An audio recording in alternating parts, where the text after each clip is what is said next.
So I want to support you in having mixed feelings about, and then you fill in the blank, about everything. Because we're multifaceted, multidimensional beings. And emotionally, being able to contain and acknowledge mixed feelings is a sign of emotional health, emotional literacy, emotional honesty, emotional intelligence.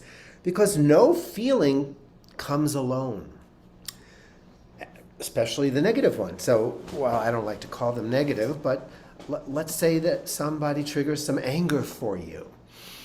So often that's the first feeling that comes to our awareness. I feel angry. But if you validate and feel that feeling, and sometimes you need to validate it over and over again, it starts to mellow and you start to experience what's underneath it.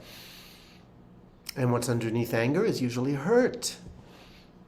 Hurt is more vulnerable, it's softer, it's more difficult to get to for many of us who've been raised to use anger as armor to protect ourselves from the more vulnerable feelings. But let's just say that you validated, celebrated your anger, not necessarily express it, but definitely don't suppress it. And you've given it enough attention. And you can say, okay, what else is in there?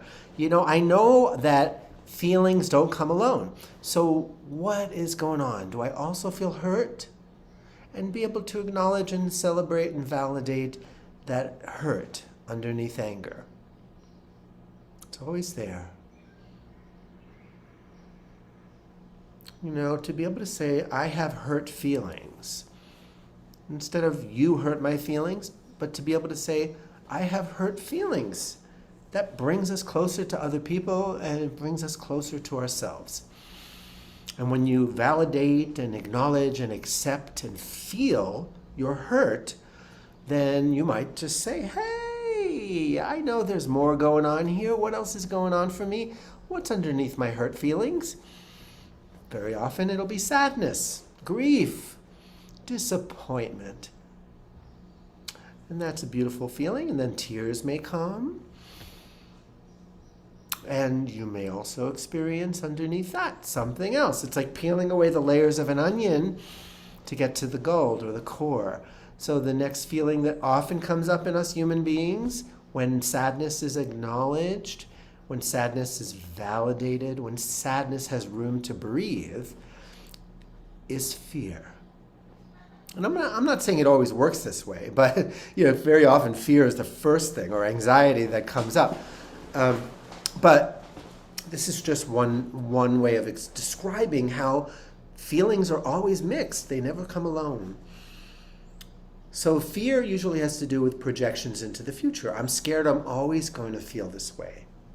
I'm scared I'm never going to be able to forgive you, or forgive this person, or forgive myself. I'm scared that I'm going to be depressed, that this pain is going to lead to depression. So it's always good to just acknowledge fear. And fear is a feeling in the body, but it's also a story in the head. It's a projection of worst case scenarios. And so just being aware, being conscious, it just helps so much. Being aware that there's fear and there's a story that goes along with the fear. But wait, don't stop there, because usually when we're feeling either angry, scared, resentful, hurt, sad, there's another feeling that comes with it at no extra charge. And that feeling is not really a feeling. It's guilt. And guilt is the inner critic saying, you shouldn't be feeling this. So guilt is not an emotion. It's not a moving experience. It's a story in the head about what's wrong with you for being angry or sad. Or, and for most of us, guilt comes with the territory. In other words, we've had so much conditioning to make ourselves wrong for our feelings that anytime we feel something, there's probably some guilt. Or maybe it's just me. Maybe it's my Jewish mother. So maybe I'm projecting. But let's just say we acknowledge guilt, shame, embarrassment, as possible feelings that are in there along with fear, anger, and sadness.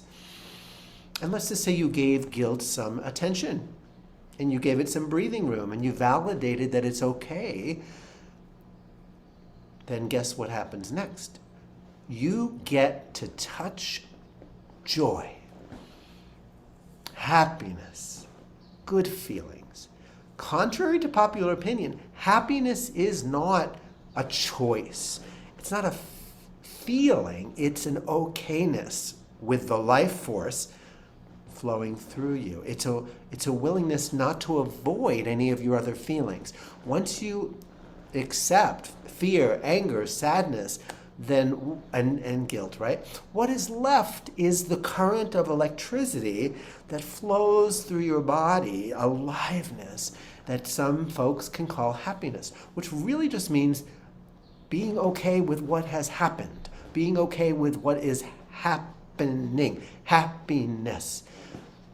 So I'm on a mission, YouTube. I'm on a mission to help you make it okay for you to feel all your feelings, to explore and validate all your feelings, to not have to choose one and say, I'm angry and that's all there is to it, or I'm sad, or I'm happy and I'm going to be happy and choose happiness.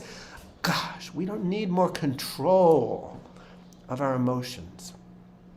Definitely managing, especially if anger is a challenge for you, then, managing it, being able to contain it, but not necessarily to suppress it or make it wrong.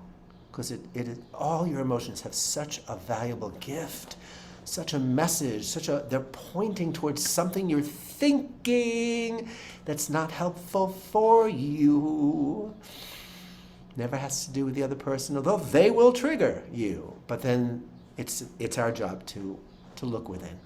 So next time somebody's saying, how are you? You can say, I have mixed feelings and isn't it wonderful? Have a wonderful day.